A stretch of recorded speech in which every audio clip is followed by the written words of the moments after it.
This video is jam-packed with lots of good information, so you don't want to miss any of it. We're going to go over great topics like getting the ground ready, getting water to the corn patch, enriching the soil with compost and fertilizers. We're going to be going over care and maintenance like healing, fertilizing, and pest control. And then the grand finale, we're going to get out there and harvest that corn and have some good eating. So let's get started. All right, so we got the Sliver Queen corn. It is an SU variety, which means that the sweetness is standard, has a short storage life, about 3 to 5 days after harvest. I planted these in the soil blocks on March the 2nd, and today is March the 10th, so 8 days ago, and these are more than ready to be planted in the ground. They're very healthy, and they have done well in the soil blocks. Corn is pollinated by the wind, so it's got to be planted in a block formation versus just long rows. So I have the string here already laid out. This is the area we're going to be planting the corn. It has to be planted in full sun. So I have a wheel hoe here. If you don't have a wheel hoe, you can use any kind of hoe to make your furrow. So the first thing I need to do is make my furrow, and I'm going to be showing you how I do it with the wheel hoe. Okay, so I have the wheel hoe in position here. I have my mason line down in the middle, and I'm going to try to get it as straight as I can.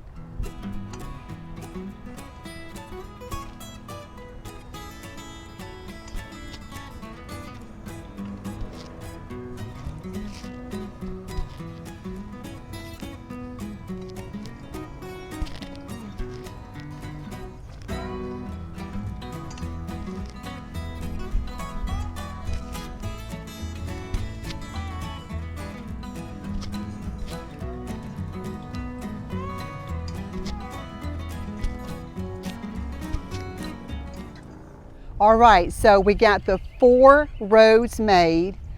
They are 33 inches from center to center. And if you don't have a wheel hoe to make your furrows, any kind of hoe will work just fine. And remember, the corn needs to be planted in an area that is sunny. They need at least 6 hours of sunlight a day. So after you've got your furrows made, the next thing we need to consider is how are we going to water our corn. Corn requires a moderate amount of water, especially at the beginning. They should never be allowed to dry out. If you're able to, I highly recommend to consider the drip line system, because this way your corn can be put on a timer and it can be watered daily without you having to go out there and hand water it daily. So that's what we're going to be doing next, is putting down our drip line system. We've already got a part of a garden over here to my left. The main line has already been laid down, so all we have to do is now just connect the drip line to each row and bring it down. I've got the drip tape secured down here on this metal rod, and it's braced between 2 cinder blocks. And that would make it easy to just roll on out.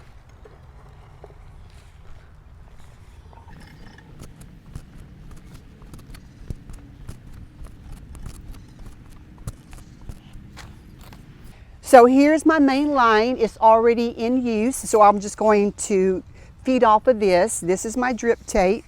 This one here drips out every 12 inches, and you can easily see where it's at. The part where the lines are on always goes face up, and we have the emitters here 12 inches apart, and they're kind of raised up so it's easy to see. So I'm just going to cut in between the 2 emitters. The next thing we need to do is get our connector. Now this is a shut-off valve. If you don't want a shut-off valve, then you would just get a connector that doesn't have this valve on it. But the reason why I like the shut-off valves is because anytime I want to, I can shut off the water going to that individual row, and all the water goes to the other row. It's just something that's convenient to help. So the first thing that I need to do is make sure you turn it counterclockwise, that it's all the way up against the valve. And then just take your drip tape And then you're going to press it in and push it all the way through. Then while you're holding the drip tape, you're going to turn this clockwise to tighten it down over the drip tape until you can't turn anymore. And there you got a nice, tight, secure connection. The next thing is to get a punch tool so we can punch a hole into the main line down here to connect this to the main line.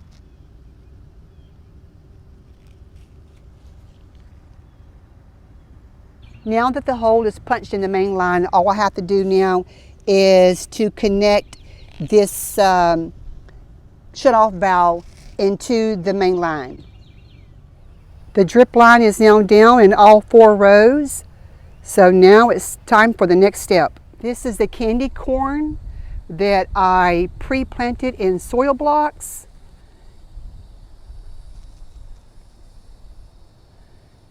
You can see the root system looks nice and vigorous. Kandy Korn is a hybrid. It's a bicolor corn bursting with flavor and sweetness, about 75 to 85 days to maturity. If you don't have your corn planted in soil blocks, no worries, you can just follow along with these steps and just plant your seed directly into the ground. I'm going to be planting the Early SunGlow sweet corn in the ground today. Today is March the 11th. I started these in soil blocks on March the 2nd. Here is an example of one and the root system. It is best if you get these soil blocks in the ground before the roots gets too much growth on them. The Early SunGlow sweet corn variety is a hybrid variety and it's about 63 days to maturity. Also, the Early SunGlow sweet corn is one of the earliest sweet corn hybrid varieties that you can plant. The stalks only get to be about 4 to 4.5 feet tall. These are the peaches and cream sweet corn that I started in soil blocks on March the 2nd. Today is March the 11th. Here's an example of one in the root system. Peaches and cream, the genetic type is SE, meaning sugar enhanced. So it's a little bit sweeter than the SU varieties. We have our furrows dug.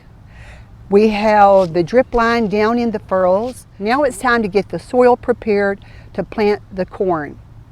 One of the best things you can do is use compost. If you don't have your own compost, then worm castings will also work well. This is my own compost that I started last year. It is now ready to use. I don't have an enormous amount of it, so I'm going to use it sparingly. Instead of spreading it all the way down the row, I'm going to be putting a certain amount just where I'm going to plant the corn. We can plant in row spacing anywhere from 6 to 12 inches apart.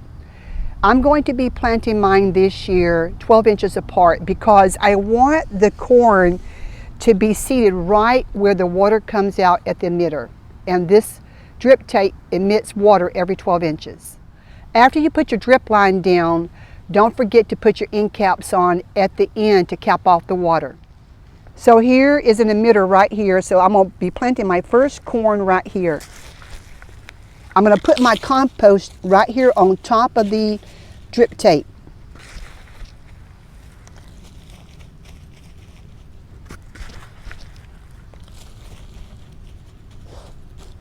Corn is actually in the grass family and it likes lots of nitrogen. One item I'm going to be using is blood meal. The NPK is 1200. I'm not going to be spreading my fertilizers all down through the row like broadcasting it. I'm going to put it right where I plant the corn. And on the blood meal it says a half a teaspoon per plant. Another product I'm going to be using is put out by Root Organics, and this is called Terra T. And it helps the plants to grow vigorously. The NPK on this is 711.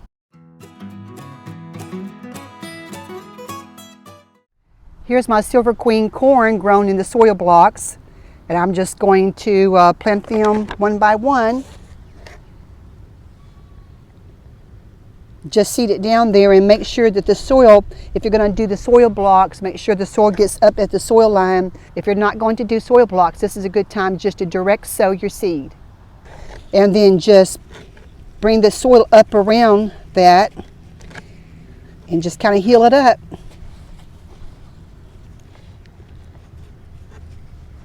and give it a little bit of water to start.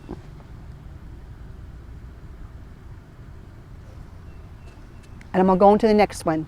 I'm planting my second one. This is 12 inches from center to center. Put my compost down.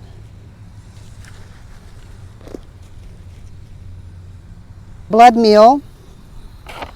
The Varieties from Root Organics. And cultivate it in. Give it a little bit of water. And plant the soil block. And just heal it up some.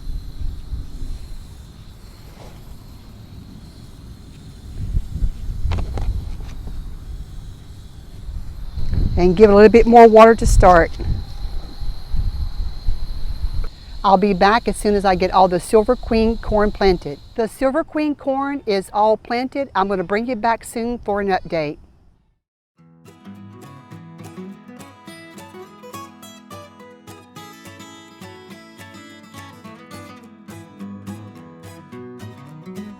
I'm back to give you an update on the corn. I have several varieties planted within this block. At this time, there's 3 things that needs to happen to this corn patch in the care and the maintenance. Number 1, it needs to be healed. Number 2, I need to make a trench and side dress it with some fertilizer. And number 3, it has to be treated for worms. To make a trench, I'm just going to use this triangular hoe here and just come along the side here and dig a trench.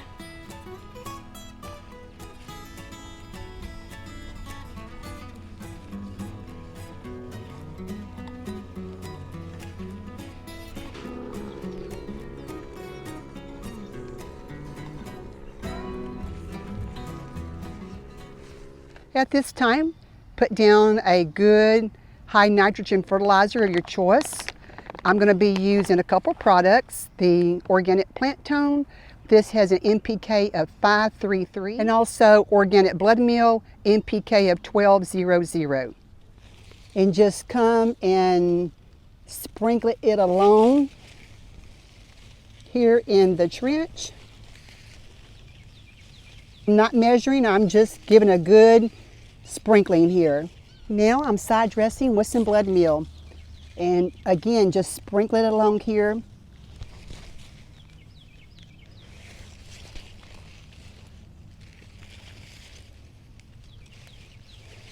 I have the fertilizer down in the trench all the way down the row. So now I'm going to heal it up.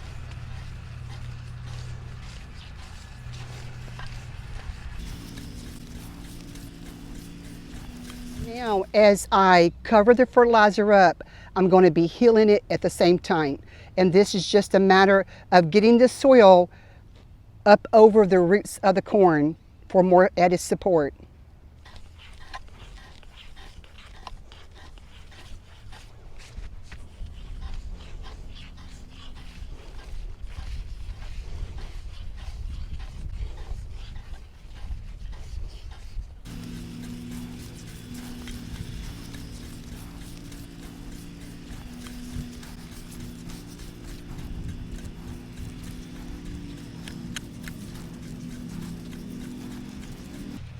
In healing the corn, we have to do it on both sides. So we got the one side done where we put the fertilizer down.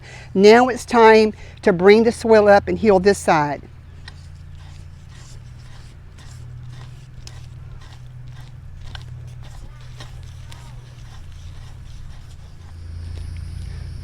So after you fertilize, you want to give it some water right away to get that fertilizer wet so it can get activated and start working.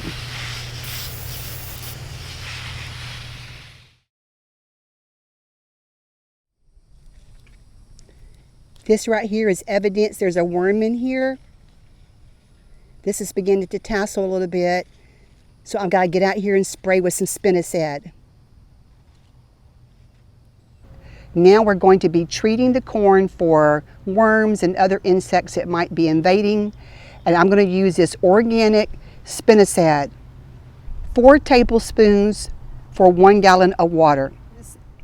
Now it's time to treat this corn with spinosad, and I've got my 4 tablespoons per gallon of water mixed up in my pump sprayer.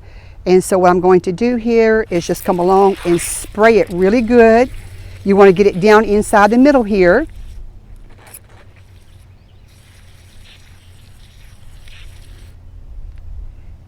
And this stalk has to stay dry for 2 to 3 days. If it rains, you have to reapply it. Now, whether I see evidence of a worm or not, I'm going to go ahead and treat every stalk as a preventive measure.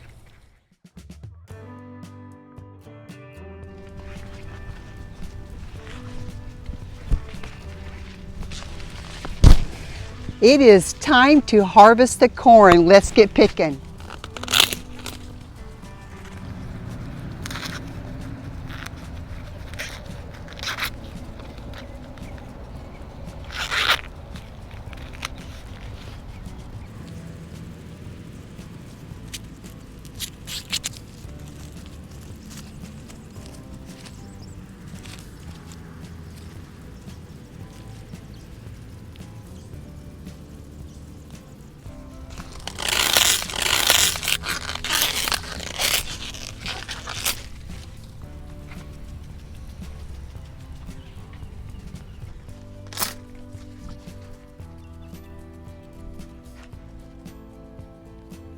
This is Kandy Korn.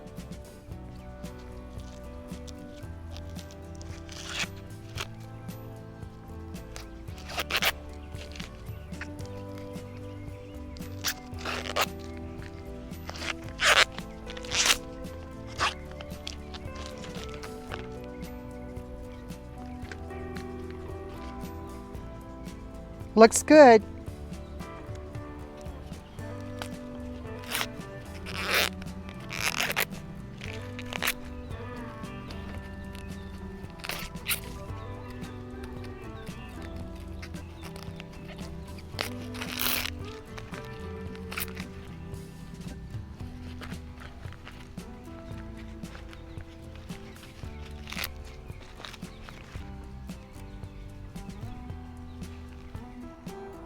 I just came from the garden. I harvested all of my corn today. This is my Sliver Queen. I planted 20 seeds and I harvested 40 ears. Each stalk gave me 2 ears each. This is my Sliver Queen. So the Sliver Queen is supposed to be a white corn, and as you saw, I have a little bit of yellow kernels. So there was some cross-pollination that went on there, but I did have my other corn planted close by. Sliver Queen is an SU gene variety, meaning it is a standard sweet. The SU varieties, they don't keep fresh very long after you pick them, and after just a short while, the sugars begin to convert to starches. But if you put it in the refrigerator unhusked, it should keep somewhere between 3 to 5 days in your refrigerator before it begins to turn to starch. This is the Kandy Korn. I planted 20 and I got 23 ears. So a couple of my stalks gave me a couple of ears. On the Kandy Korn, the outside contains beautiful purple streaks. The Kandy Korn is a beautiful golden yellow color. It is a SE sugary enhanced, and so its ability to keep fresh is about 2 weeks in the refrigerator after you harvest it. This is the Early SunGlow. I planted 20 seeds and I got 26 ears. This is the Early SunGlow. It is an SU, so it does not keep for very long. It will turn to starch within a couple days, and it has a beautiful golden color. The stalks only gets about 4 feet tall. These are the Peaches and Cream. I planted 20 seeds and I got 20 ears. The Peaches and Cream is an SE sugary enhanced. Peaches and Cream is an hybrid, and it has a beautiful bicolor kernels that you get 2 different flavors in each bite. SE, or sugary enhanced corn, has the ability to last about 10 days in cold storage, the refrigerator, without losing its sweetness before it starts turning to starch.